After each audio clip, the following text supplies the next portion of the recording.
I am Ruby Unyal, Head Department of Psychology, KTHM College, Nasik. Friends, in our previous video, we had an overview of the syllabus and later on we discussed some of the definitions of counseling. Today, let us discuss something about the nature of counseling.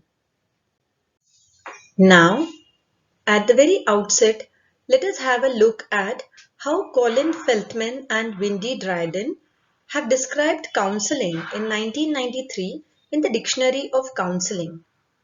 According to them, counseling is a principled relationship characterized by the application of one or more psychological theories and a recognized set of communication skills modified by experience, intuition, and other interpersonal factors.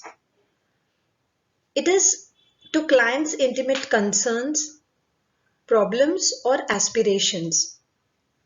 The predominant ethos is one of facilitation rather than that of giving advice or coercion, that is, to force someone. It may be of very brief or long duration, take place in an organizational or private practice setting, and may or may not overlap with practical, medical, and other matters of personal affair. It is both a distinctive activity undertaken by people agreeing to occupy the roles of counselor and client or counselee.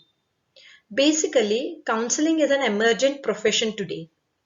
It is a service that is sought by people in distress or in some degree of confusion who wish to discuss and resolve these in a relationship which is more disciplined and confidential than friendship and perhaps less stigmatizing than helping relationships offered in traditional medical or psychiatric settings. So basically, when we talk about counseling, counseling is nothing but it is a relationship issue, and in counseling there is a trustworthy relationship between the counselor and the counselee. The basic idea here is to resolve problems or to relieve the person of any kind of distress that he or she may be facing. In counseling, the both parties, that means the counselor and counselee, have agreed upon this relationship and the relationship is built upon confidentiality. Now, let us have a look at what the Governing Council of the American Counseling Association (ACA) has to say about counseling.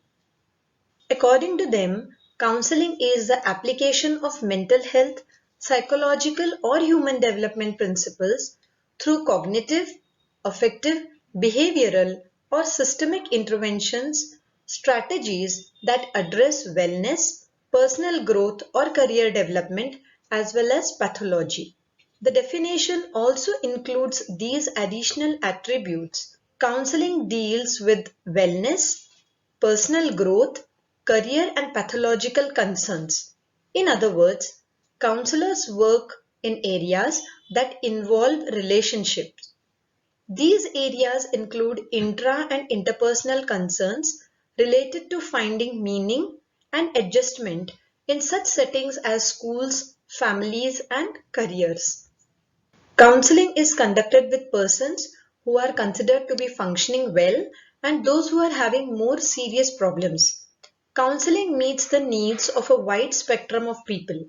Clients seen by counselors have developmental or situational concerns that require help in regard to adjustment or remediation.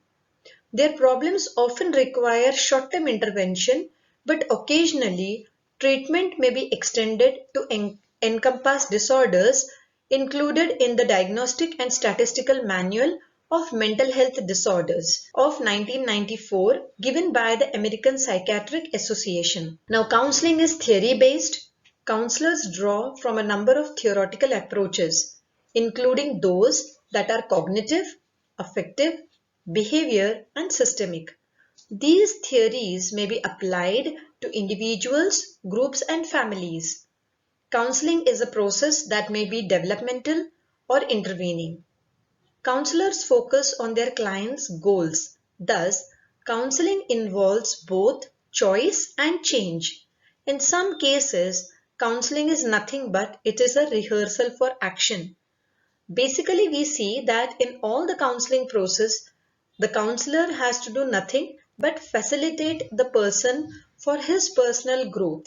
He must motivate the individual to look out for different alternatives that can try to resolve his personal problems.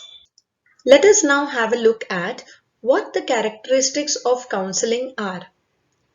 According to Cattell, counseling has the following characteristics. First of all, counseling is highly personal process. It has close contact of two persons. As discussed earlier, this is a very strong relationship of confidentiality. Trust is a major factor over here. It is joint quest of counselor and counselee.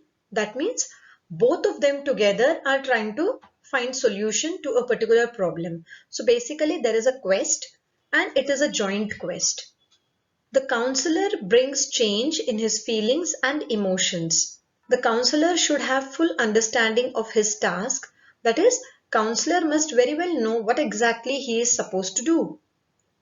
It has very intense conversation between the two persons, that is the counselor and the counselee, because the counselee comes here with many very personal issues, and hence whatever conversation takes place between the two, it is very intense.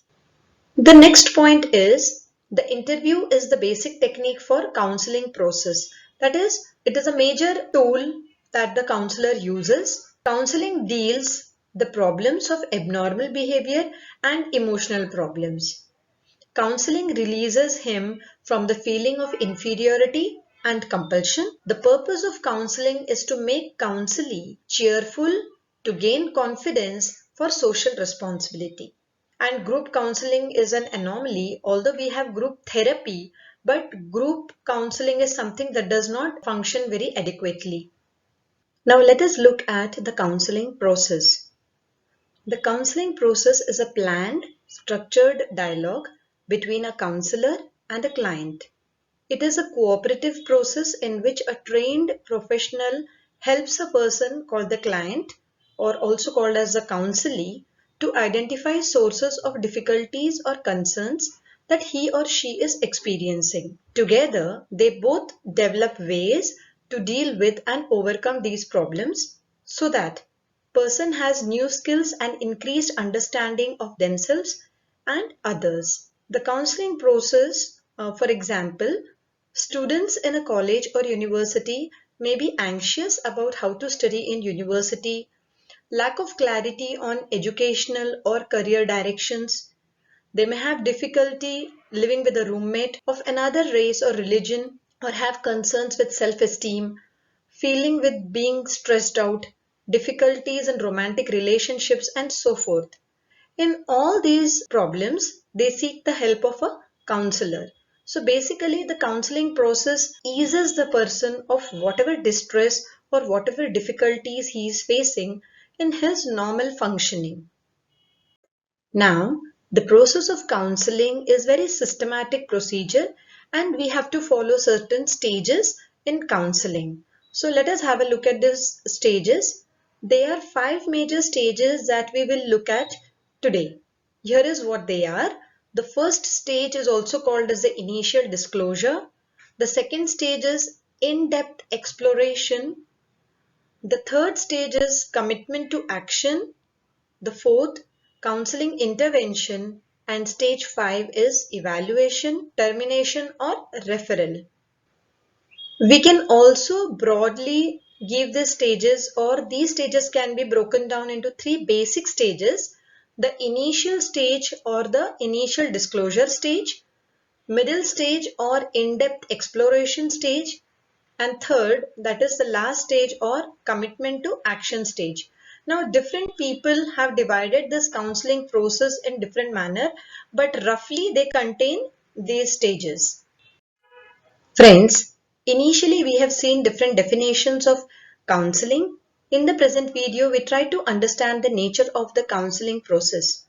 Herein we realize that the common man's view or the layman's view about counseling is far different from what exactly scientific psychological counseling means. Counseling is very structured and is far different than what people consider in normal terms. Counseling is very systematic procedure wherein the counselor follows defined steps to resolve the issues that the counselee is facing.